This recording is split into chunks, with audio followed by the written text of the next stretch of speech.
Олон нийтийн мэдээллийн хэрэгслэх гэдэг бол бидний байнга салхалгүй авч хэлцэж байдаг сэдв. Саяхан Монголын нэгэн томоохон хувийн суугаар санхүүгийн боловсролт гэсэн цуврал нэвтрүүлэг гарч байна. Санхүүгийн боловсрол гэж чухам юу вэ? Тэр нэвтрүүлгийг голомт банк санаачлан хөрөнгө мөнгө төлөөд явуулж байх шиг байсан. Ингэхэд банк тэр дундаа хувийн гадаадын хөрөнгө оруулалттай банк монголчуудын санхүүгийн мэдлэг боловсролд гинт санаа тавих болов. Та юу гэж бодож байна? Тэгэхээр би энийг бол бас 1-2 удаа зүгээр таарч бол харсан хальт үзсэн л дээ. Тэрүүгээр бол урд нь бол Монголын санхүүгийн корпорац гэж тийм нэг байгууллагын одоо ган зэрэг гэдэг нэг нөхөр бол яриад байсан л дээ. Би тэгэхээр тэрийг бол тогтоож би өөрөө бол эдийн засаг санхүүчний хувьд бол сонссон. Тэр үнэхээр бол харамсалтай нь тэрний ярьж байгаа хоёр үгийнх нь нэг нь шал худлаа байгаа байхгүй да. Бас л нөгөө сонссон юм аа. Гадаадынхны бичиж өгсөн одоо тэр хүрээнд цээжилсэн юм аа зөвхөн точиг давтаад байгаа байхгүй да. Гэвч тэрнийхээ мөн чанарын тухайг мөн чанарыг нь огт өөрөө ойлгоогүй юм байхгүй да.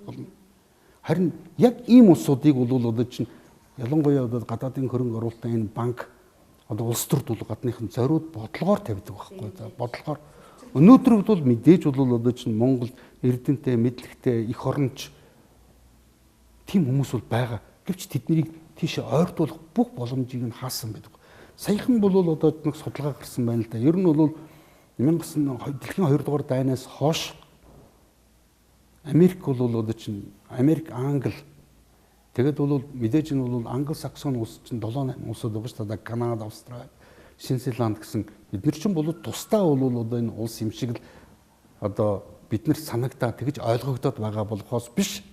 Тэд нар чинь бүгдээрээ бол одоо Англид одоо тэргүүтэй тийм одоо англ-саксон гэсэн энэ гүрнүүдийн одоо хязгаар нутг шүү дээ. Тэдний зөвхөн амбан захирагчл гэж байдаг. Тэгэхээр тэнд бол одоо энэ улсын ерөнхийлөгч гэсэн бие даасан улсууд биш. За энэ бол тусдаа асуудал.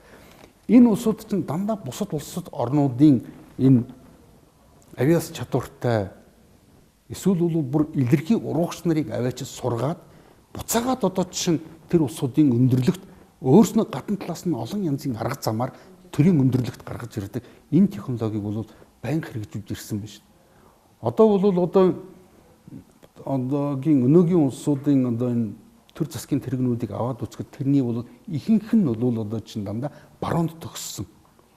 Банкир, эдийн засагч нар дандаа тэдний тавиул улсууд байхгүй да. Тавиул улсууд. Нэгдүгээр тийм байна. Хоёрдугаарт банк санхүүгийн одоо банк санхүүгийн энэ бол бодлого үйл ажиллагааг банк бол одоо чинь ажиглан хар судалж байдаг хүний хувьд би нэг зүйлийг хэлэхэд банкнд нэг ширхэгч үний юм байхгүй да. Бүгд энэ бол заллин байхгүй да. Заллин. Тийм учраас тэр заллинг бол одоо чинь хүмүүс ойлгочихвыг гэд тэр нь эргэлзээд эхлэхдээ зэрэг чинь зориуд цаанаас нь сургалтыг зохион байгуулаад тэд нар өөрсдөө санхүүжүүлээд хүмүүсийн тэр бол өөр шинэ мэдлэг хайж байгаа энэ имийг өөртөө яг хэрэгцээтэй тэр тархины угаалга руу чиглүүлээд байгаа байхгүй гол нь. Банкнуудын маш амжилттай тухай дурдж байгаа.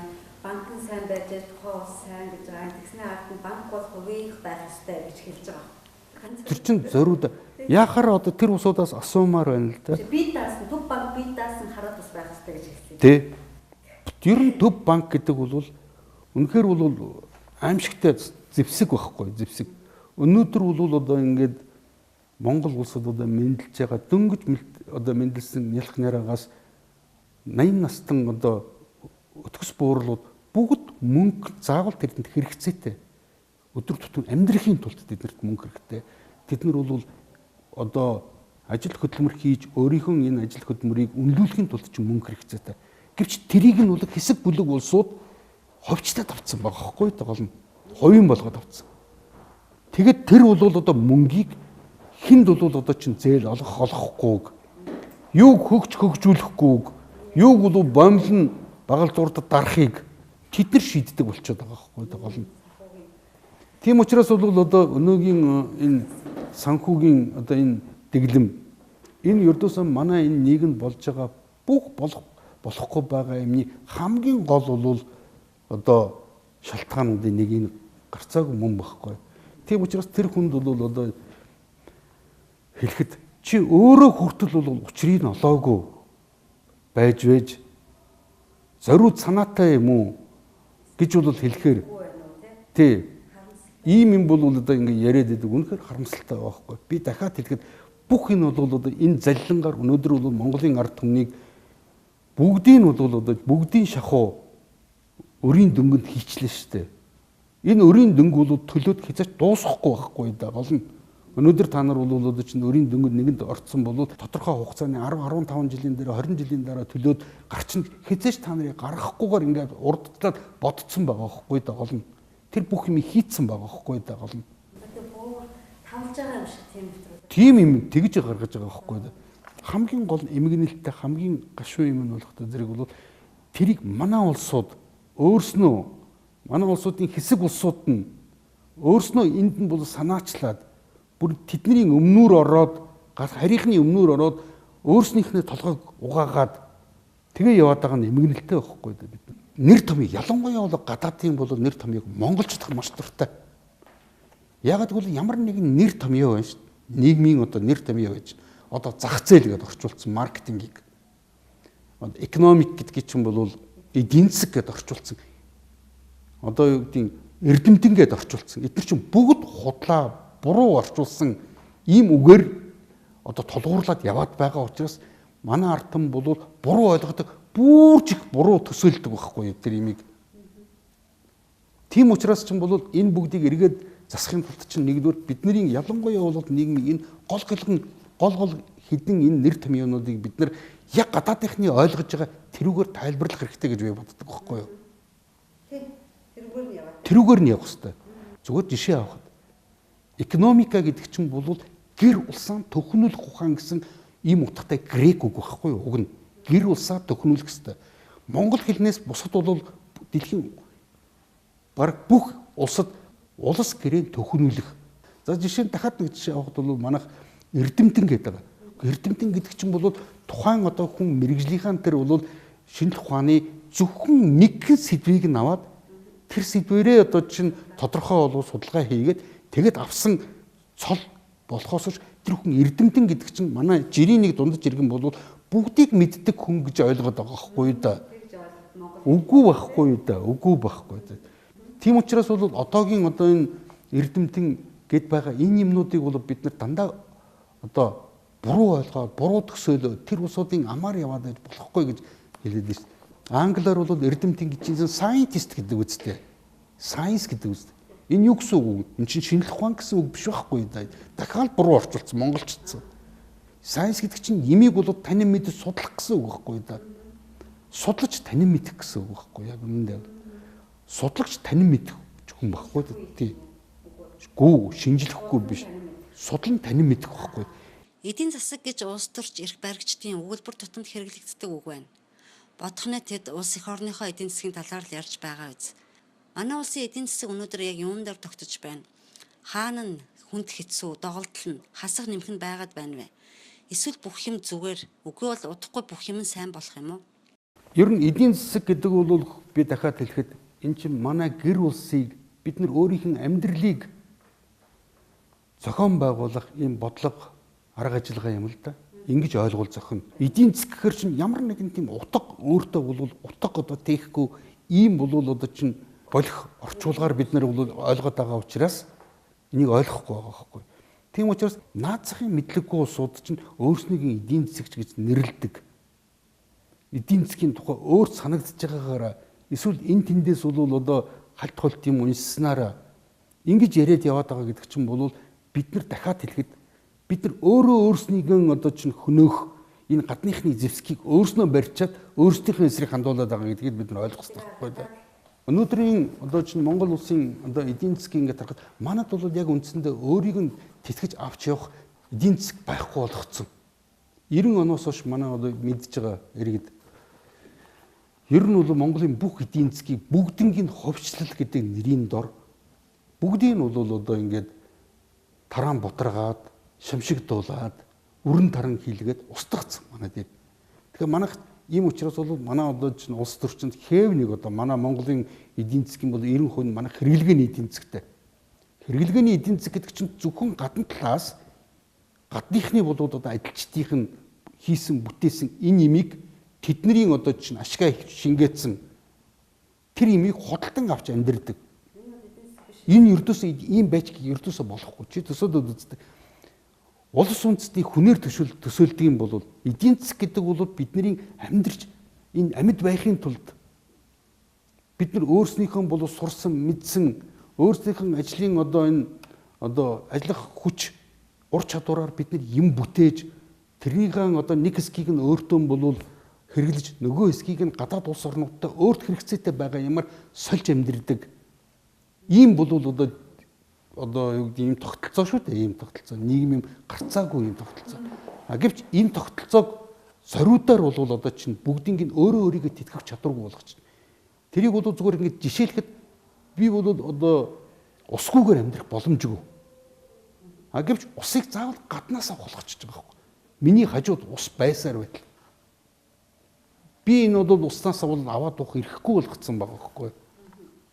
Тийм учраас бол өнөөгийн Монголын бол эдийн засаг нэгдүгürt бол эдийн засгийг бүрэн устгасан. Одоо үндсэндээ энэ ардлагчид өнөөгийн бол энэ эрх баригчид бол тэд нар яагаад одоо энэ байдлыг мэдсэн ч мдээгүй юм шиг одоо чинь ингээд царайлаад байна гэдэг. Эдгээр чинь тэртээ тэргүй яг энийг гард нь нураасан улсууд нь өөрснөө байхгүй да.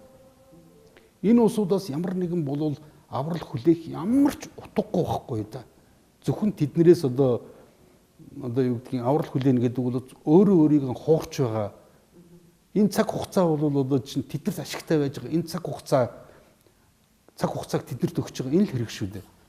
Таны ярианаас ингэж төсөөлөж чинь одоо өнөөдөр бид нар Монгол улс байгаа юмаа зараад дээрэс нь бас өөрт тавьж байгаа тийм үү? Одоо баялгаар гарч байгаа шүү дээ. Нэг хэдхэн цаас одоо тэрүүгээрээ тэрнээс гадна бүр өөртөө. Одоо энэ бол эдийн засгч гэдэг хүмүүсээс асуумаар байна л да. Яхаараа Монгол улсын үндэсний мөнгөнд тэмдэгт чинь одоо төгрөг үстэй. Гэхдээ тэр чинь яхаараа бид нар заавал Америк доллар зээлж үйжэж төгрөгөөр амьдрах ёстой юм бэ? Энийг хэн ч ярьдаггүй байхгүй да. Энд хэн ч ярихгүй байна гэдэг хүн бүхэн энийг ойлгож байгаа мэт. Гэхдээ хэн ч ойлгохгүй байгаа байхгүй да энийг. Энийг зориуд санаатаагаар хэлгсэн.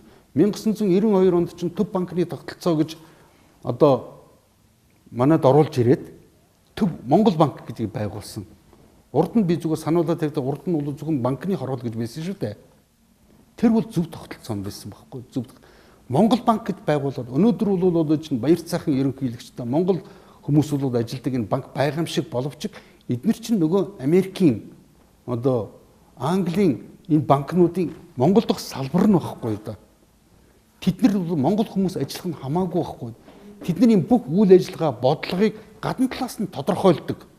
Одоо бүр үүрэг даалгавар өгдөг. Энд чинь олон улсын валютын санктай бол одоо бид нар гэрээ байгуулсан гэдэг чинь бид нар гэрээ байгуулахгүй байж чадахгүй юм нөхцөл рүү тулгацсан байгаа байхгүй да. Тэгээд тэдний бол бодлого үйл ажиллагааг явуулдаг зөвхөн тэр хэсэгхэн бүлэгхэн улсуудад л өнөөдөртөө ашигтай байж байгаа энэ л тогтолцоо байхгүй да. Тийм учраас бол би дахиад бол хэлэхэд хамгийн гол одоо Монголын эдийн засгийг суур асуудал болгохтой зэрэг чинь Монгол төгрөгийг бүрэн тэд нар хувьчлаад авцсан. Өнөөдрийн одоо Монгол төгрөгийг та нар гаргаад хараарай. Энэ бол зөвхөн одоо Чингис хааны зурагтай ийм цаасал байгаа болохоос биш Монгол хэлбэрийн хувьд Монголын үндэсний мөнгөнд нэмэгдэх агуулга нь тэд нар бол аль хэдийн 1992 онд булаагаад авцсан байхгүй да. Төрмгийлээд авцсан байхгүй да. Тийм учраас ч бол тэд нар зөвхөн өнөөдөр бид нар чинь доллараар амьдэрдэг. Доллараар амьдэрдэг.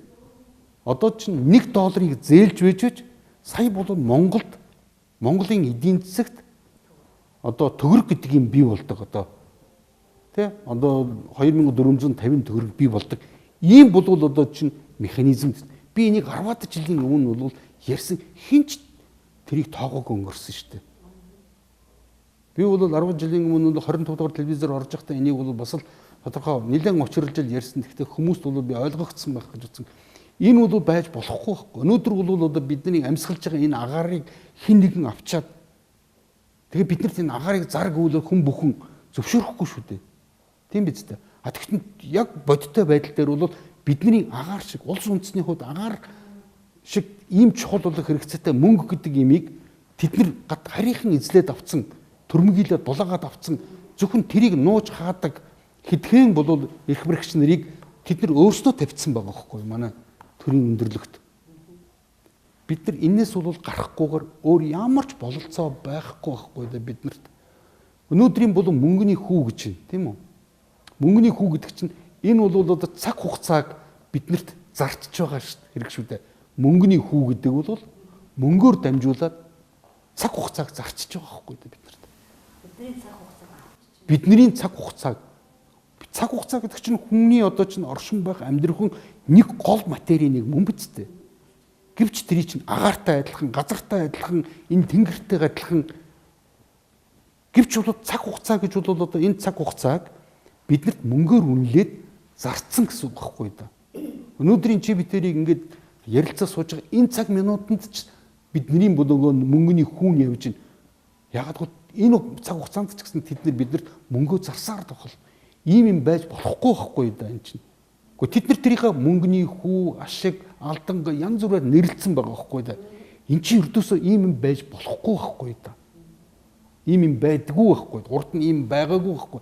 Хүн төрөлхтний одоо сүүлийн 2000 жилийн түүхэнд чинь энэ зөвхөн бол одоо 200-300 жилийн настай л цаашлбал 400 жилийн настай л ийм л одоо капитализм үүссэн цагаас хойш л явж ирсэн. Энэ л одоо башир арганууд шүү дээ энэ чинь. 2017 оны 6-аас 7 дугаар сард бид ээлжитнийг ерөнхийлөгчөөс сонгосон. Намуудын амлалтын дотор ардчилсан намын сонгуулийн штабын зүгээс жишээ нь офшорт гарсан мөнгийг буцааж авчирна. Иргэдийн өрийг тэглэж өгнө гэх мэт амлалтууд дуулдаж байв. Сонгуулийн үр дүнд хэрхэн нөлөөлснийг мэдэхгүй байна. Гэхдээ яагаад тийм зүйл амлав гэдэг нь сонирхолтой. Хэрэг болдог учраас л амладаг байж таарна. Хэдийгээр ямар ч боломжгүй юмд ам авч байсныг зарим хүмүүс мэдсээр байж итгэхийг хүсв. Эсвэл зүгээр л ингэж итгэж байгаа юм уу? Ер нь ерөнхийлөгчийн сонгуулийн бол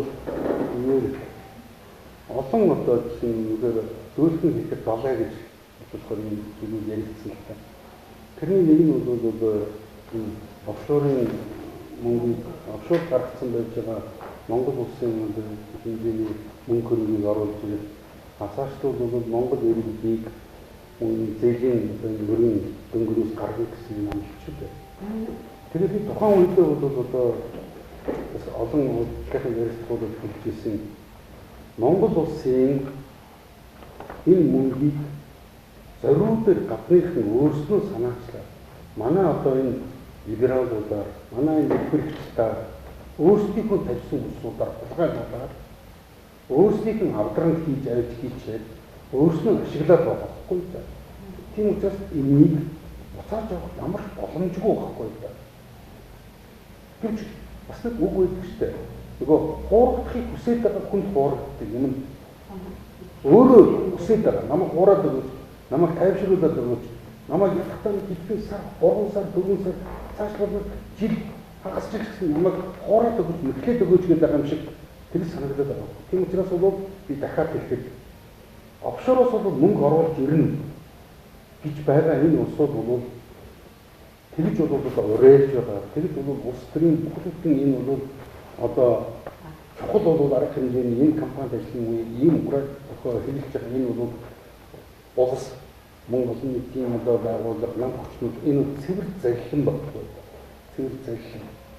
Хоёрдугаар бол бид нар чинь аль хэдийн чухамдаа ингэхийн тулд бол манай одоо энэ эрх баригчдаар манай одоо энэ зарим нэгэн бол одоо хүмүүсээ тулгайлуулаад өөрсдөө авчиж өөрсдийг нь авдран хийгээд өөрсдөө тэр мөнгийг аль хэдийн хэрэглэх байхгүй байхгүй тэр мөнгө чинь зөвхөн бол офшор банкн дээр байж байгаа депозит бичлэгдүүлсэн гэдэг олон удаа хэлээд байна шүү дээ.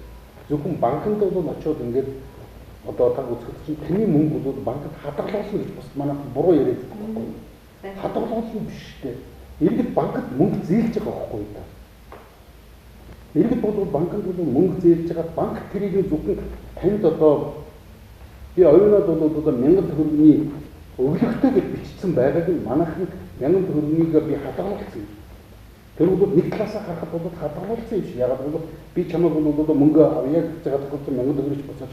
Гэвч энэ мөнгө чинь чиний өгсөн мөнгө биш байхгүй. Би өөр хин нэгнээс аваад чамайг төгрөг өгч байгаа байхгүй. Тэгэхээр чинь хадгалуулсан гэдэг энэ ойлголт өртөөсөө огт буруу байхгүй мөн чанартай. маш ойролцоо юм шиг, агуулга нь ойролцоо юм шиг тэр дуудуудын залхин хийгээд байгаа ажил багс байхгүй юу? Хэрвээ би бол одоо банкнд мөнгө хадгалуулна гэдэг бол би одоо чинь өөрийнхөө одоо юу гэх юм яг нэг тийм мөнгө авч хадгалах гэж би өөрийнхөө мөнгөний бүр сэрийн дугаараар нь одоо мөнгө аваачаад уцаагаад тэр сэрийн дугаар нь авсан бол тэр хадгална гэж ярьж болно. А гэвч зарим улсууд хэлэх байх л та. Ямар ялгаатай мөнгө чөлөөтэй дэргүү би 1000 төгрөг аваачаад өгнө. Тэгээд бол би очихдоо бол 1000 төгрөг авах гэхээ тэр мөнгө нь өөр сэрийн дугаартай мөнгө бол надад энэ ихтэй би бол мөнгөө л авчиж байгаа юм чинь надад бол ямар хамаатай юм хэлэх байх л та зарим нэг. Гэвч тэрийгээ тэгвэл өөрөөр нэрлэх хэрэгтэй байхгүй да. Бүр хадгаламж гэж нэрлэх болохгүй байхгүй да. Тэр бол банкнд зээлдүүлэх байхгүй да. Зээлдүүлэх байхгүй. Банкнд одоо тодорхой мөнгө оруулж байгаа байхгүй да. Мөнгөнд хувь нөлөөлж байгаа байхгүй да. Тийм учраас ийм бол асуудлууд чинь манайхан бол одоо ингээд орчуулах нэрийн бол тэр агуулгыг нь дандаа хүмүүсээр нуучж байгаа байхгүй. Тэгээд энэ дээр бол нэг зүйл хэлэхэд банк иргэдийн одоо чинь манай олон нийтийн мэдээллийн хэсгүүдээр яваад байна шүү дээ. Монголын бол банкны одоо 98% нь 3% байдаг ч үгүй 2% байдаг гэдэг үгүй шүү дээ. Банк чинь ердөөс оргуу хоосноос мөнгө бий болгодог. Бичлэг байхгүй юу да тэр чинь бичлэг. Хүмүүсээс тэр бол одоо чинь түр зээлэд авсан тэр мөнгийг тэр дансан дээр бол залхингийн аргаар бол одоо хүнийг өрөнд оруулсан байгаа тэр бичлэгийг зөвхөн тэр бүсүүдийн мөнгөөр үйлчлдэг байхгүй юу да. 27 жил энийг мэдэхгүй яваад байна шүү дээ манай эдийн засгийн. Яг энийг мэдэхгүй байх би хэлээд байна гэхдээ хүн ямар нэгэн энийг мэдж байгаа бол тэр хүний хийж байгаа үйлдэл хэлж байгаа үг яриа дотор заавал энэ хүн бол цуглцдаг. Энийг бол нөгөө энийг бас адилхан мэдж байгаа хүнд бол ойлгомжтой байдаг байхгүй юу? Гэвч тийм юм харагдахгүй байхгүй юу? Одоо манай улс хурлын гишүүд, манай эдийн засгчид, манай банк санхүүжилтийн яриад байгаа юм бол дандаа залхингийн юм байхгүй юу? Ялангуяа өнгөрсөн бол тэр одоо Монгол банкны захирал тэр болж байгаа гэдэг нөхрийн бол явуулсан энэ үйл ажиллагааг та нар мэдж байгаа. Цэвэр залхин баг. Монголын ард түмнийг бүр бүгднгийн одоо чи шултарчаа. Монгол банкны хамгийн гол бол зорилго бол Монгол төгрөгийн одоо худалдан авах чадварыг одоо хамгаалах гэсэн ийм бол гол зорилго чиглэлтэй юм байгуулагчтай. Тэгэхээр золжрол байхдаа бол 1200 доллар бол 1250-тай байгаа юмыг 2500 доллар бүтэн 100%-аар бүтэн 2 дахин унагчаад тэгээд хайчаад бодож байгаа. Тэрийг нь бол мөн албан тушаалын нэг хинэтэн очоод би чинь ямар нэгэн ажлыг дүгнэлэхгүй хүлээгээд авчиж байгаа байхгүй юу. Тийм учраас энэ ардчсан нам, ардын нам чинь бүгд бол өрдөөсөө нэг нам байхгүй юу. Хоёулаа либерал нам тийм биз? Нэг нь барууны либерал нам, ардсан нам, нөгөө нь зүүнний либерал. Энэ хоёулаа нэг эзэнтэй байхгүй юу. Зөвхөн тэр хоёр бол Монголын ард түмний нийтэн дээр хоёр тал болж зүгээр хамтрал ширээгээр хоорондоо болооцолдоод байгаа хинэн бол чинь тэр хулгайлах нийгмийн баялагийг хуваарлах албан тушаал очихын төлөө тэмцэлдээ байгаа болохоос нийгэм улс үндэстний олон нийтийн бол ашиг сонирхолтой бодохчгүй байгаа байхгүй юу. Тэр зөвхөн бол хувийнхаа мөн тодорхой тэр бүлэглэлүүдийн ашиг сонирхлыг л зүтгүүлээд байгаа болохоос ийгэд хамгаалах гэдэг байгаа болохоос угаасаа ардчлалын гол бол одоо тэр цаад захин яг энэ шүү дээ. Энэ л байхгүй юу. Тэр хүмүүс бодлоготой зэрэг бол нөгөө нэг дээр үед нэг манган байдаг бас нөгөө чадахгүй гэдэг нь бол өсөр гэж бол нис нисгсээр байгаа бол хүнийг одоо нисгээд бол алдсан гэдэгт яг адилхан байхгүй юу гэж чинь хүн мэдхгүй хүнийг юм сонгох их боломжгүй байхгүй. Тэр мэдхгүй байх гэдэг нь тэр хүн ухаан одоо дутуу гэсэн биш байхгүй. Тэр хүмүүс тийм боломж өгөхгүй байхгүй тэрийг мэдэх боломж өгөхгүй. Өнөөдрийн бүхэн амьдралыг нь улам болоод чинь хэцүү ийм болгоод байна гэдэг бол тэр хүмүүс тэрийг бодох чөлөөг зөвхөн амьд үлдэх маргаашийн өглөөний нарыг харахын төлөө тэмцэл хийж байгаа байхгүй. Тийм учраас ч бол тэр мөнгийг бол хулгайлсан зарцсан байгаа бол энэ хооронд тэр одоо тэр чөлөөт цаг ашиглаж дандаа хор найруулж байдаг байхгүй да. Ийм бол байдлаар бид 27 жил яваад ирсэн байхгүй. Ер нь бол Монголын нийгмийн хамгийн чухал асуудал болохтой зэрэг Монгол төгрөгийн энэ тусгаар хараах тус байдаг гэдэг нь буцаан бол олж ад сэргээх ёстой байхгүй. Энэ бол Монголын ард түмний төлөө, Монгол улсын төлөө, төрийн төлөө биш. 1990 оны тэр төрийн эргэлт бол цэвэр гаднаас нь зохион байгуулсан хүйтэн дайны энэ хүрээнд зохион байгуулсан дотоодын хэдхэн ургагч тэнэгүүдийг ашиглаж бүх юмыг бол өөрснийхөө болгоод интернет бол интернет зарим гадар таардаг л да бид нар бол Оросын бол дүүн байхтай яадгийг ахын гэж ярьдаг. Гочид бол ахын төлөө чи яг юу хийсэн юм бэ гэж чи юу чадах юм бэ гэж асуумаар байна байхгүй. Тэгээс бол одоо чи 800 жилийн өмнө бидний өв эцгүүдийн байгаас нь тэр бол гавья өнөөгийн бидэнд хамаатай гэж үү тийм. Өнөөгийн бол одоо юу ч мэдэхгүй байж байгаа энэ идиотууд хамаатай гэж үү. Тэр хамаатай байхын тулд чинь яг тэдний тэр замсан одоо тэр заачсан тэр замаар бид нар яваагүй шүү.